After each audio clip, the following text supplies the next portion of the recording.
Welcome again students. Introduction to accounting part fourth, जिसमें आज सबसे पहले हम लोग पढ़ेंगे बुक कीपिंग के बारे में। Book keeping is the proper and systematic way for keeping और maintenance of books of accounts. Book keeping एक प्रॉपर और सिस्टमेटिक तरीका है जिसके अंतर्गत हम लोग अकाउंट्स की बुक्स को मेंटेन करते हैं।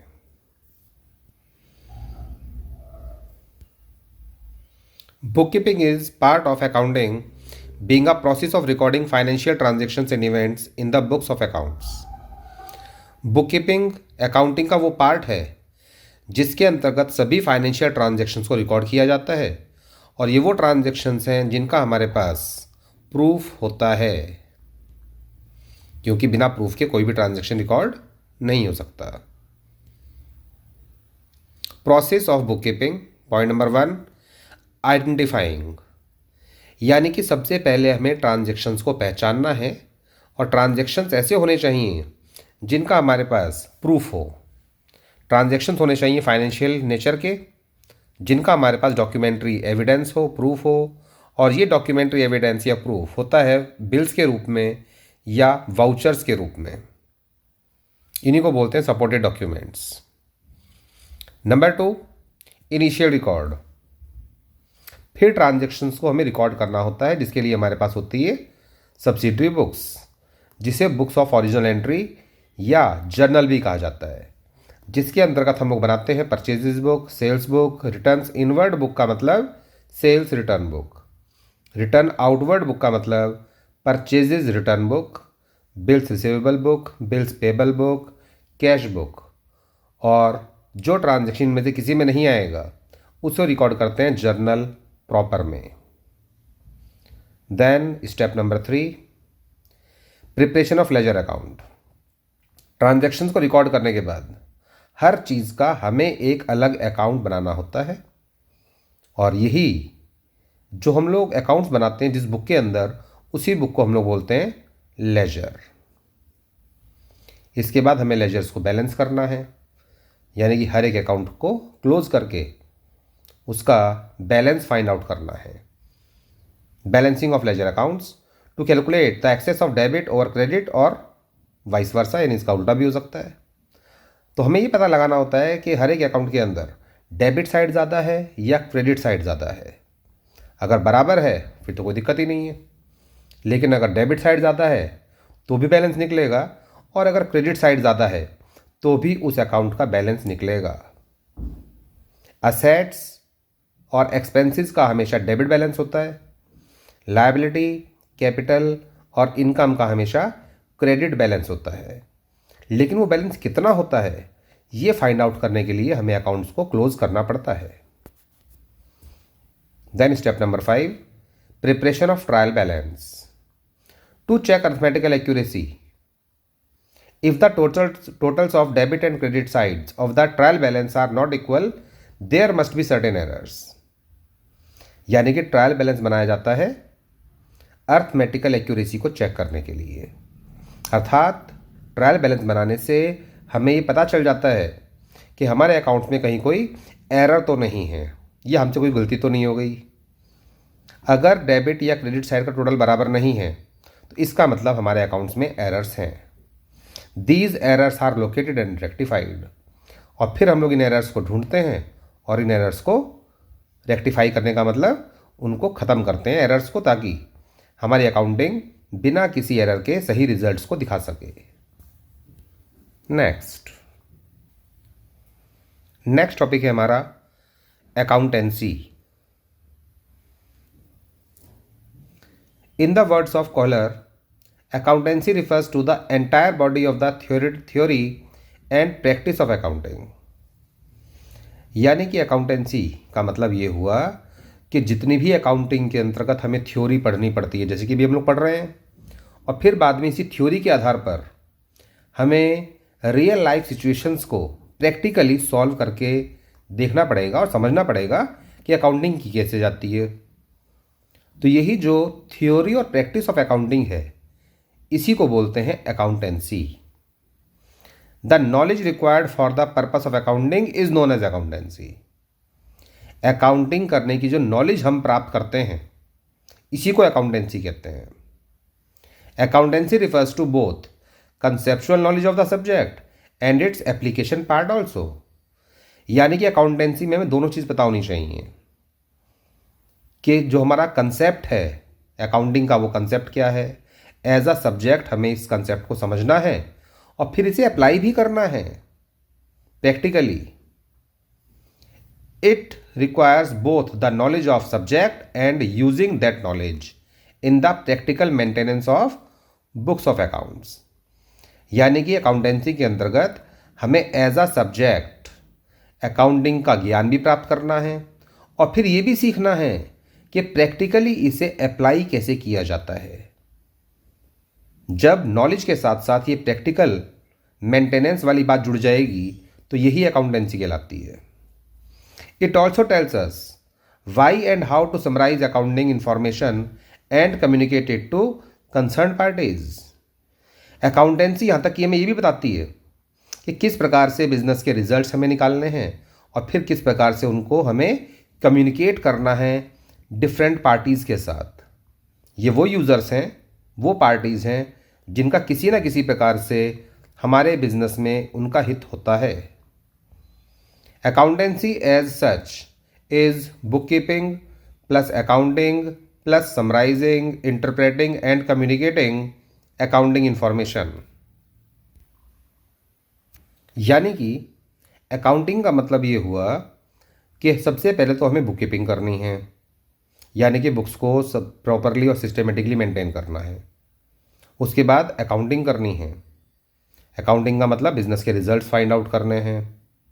और उसके बाद summarising, interpreting and communicating, results निकालने के बाद उनको एनालाइज करना है, उनको अलग अलग प्रकार से हमें शो करना है और फिर जितनी भी इंटरेस्टेड पार्टीज़ हैं उनके साथ अपनी इंफॉर्मेशंस को शेयर करना है। नेक्स्ट, फिर आता है next topic, difference between book keeping and accounting.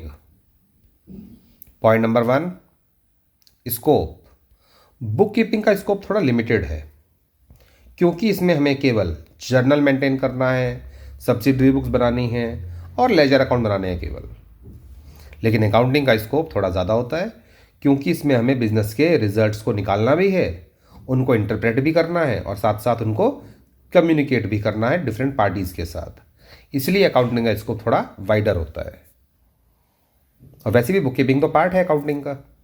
तो बुक कीपिंग ये जो स्टेज है ये प्राइमरी स्टेज है और अकाउंटिंग ये सेकेंडरी स्टेज है क्योंकि बुक कीपिंग अकाउंटिंग का आधार है। Number 3, objectives. The objective of book keeping is to maintain systematic records of financial transactions. यानी कि बुक कीपिंग का उद्देश्य क्या है कि हमें फाइनेंशियल ट्रांजेक्शन्स को सिस्टमेटिकली रिकॉर्ड करना है। लेकिन अकाउंटिंग का उद्देश्य क्या है, हमें बिजनेस के नेट रिजल्ट्स फाइंड आउट करने हैं और उन रिजल्ट्स को कम्युनिकेट भी करना है इंटरेस्टेड पार्टीज के साथ।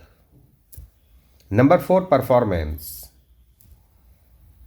अकाउंटिंग के लिए हमें सीनियर स्टाफ की ज़रूरत पड़ती है, बल्कि बुक कीपिंग के लिए जूनियर स्टाफ से भी काम चलाया जा सकता है। Number 5, specialised skills. Book keeping के लिए ज़्यादा स्पेशलाइज्ड स्किल्स की आवश्यकता नहीं पड़ती, यानी कि थोड़े बहुत स्किल्स आने पर भी आप बुक कीपिंग कर सकते हो। लेकिन अकाउंटिंग के लिए स्पेशलाइज्ड स्किल्स की आवश्यकता पड़ती है। यानी कि आप ये भी कह सकते हो कि बुक कीपिंग आसान होती है लेकिन अकाउंटिंग आसान नहीं है। अकाउंटिंग में थोड़ा ज़्यादा दिमाग लगाना पड़ता है, ज़्यादा मेहनत करनी पड़ती है। Number 6, results. बुक कीपिंग से बिजनेस के रिजल्ट्स को फाइंड आउट नहीं किया जा सकता, लेकिन अकाउंटिंग से बिजनेस के लिए हम लोग नेट प्रॉफिट, नेट लॉस सब कुछ फाइंड आउट कर सकते हैं।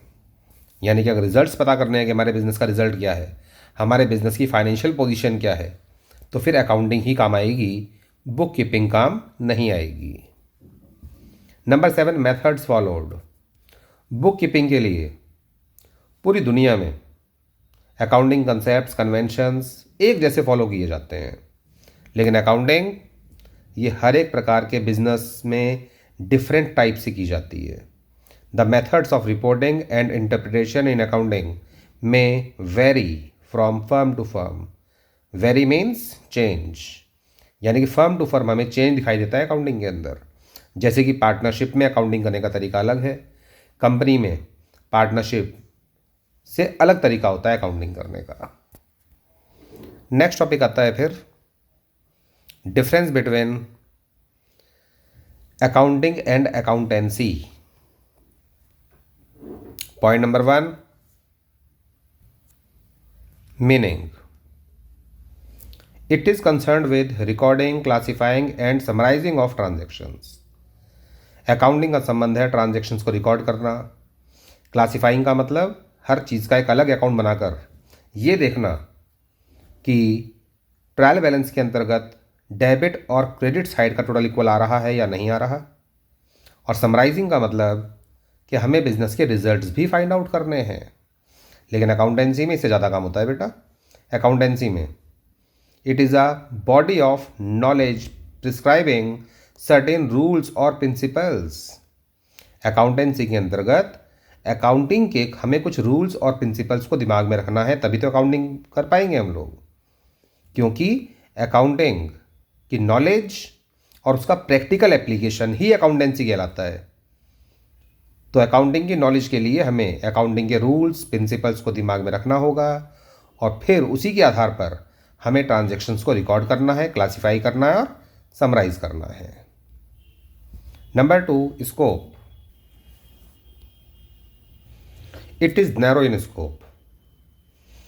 ये बात ध्यान रखिएगा बेटा। देखो, पिछले टॉपिक में मैंने आपको बताया था कि बुक कीपिंग के कंपैरिजन में अकाउंटिंग का स्कोप थोड़ा वाइडर था, लेकिन अकाउंटेंसी के सामने इसका स्कोप नैरो रह जाता है, क्योंकि अकाउंटेंसी अकाउंटिंग से भी ज़्यादा स्कोप रखती है। It is narrow in scope. Accounting starts where book keeping ends. Accounting वहाँ से शुरू होती है जहाँ पर बुक कीपिंग ख़त्म होती है, और जहाँ पर अकाउंटिंग ख़त्म होती है वहाँ से अकाउंटेंसी शुरू होती है। तो अकाउंटेंसी के अंतर्गत बुक कीपिंग और अकाउंटिंग दोनों चीज़ आ जाती हैं।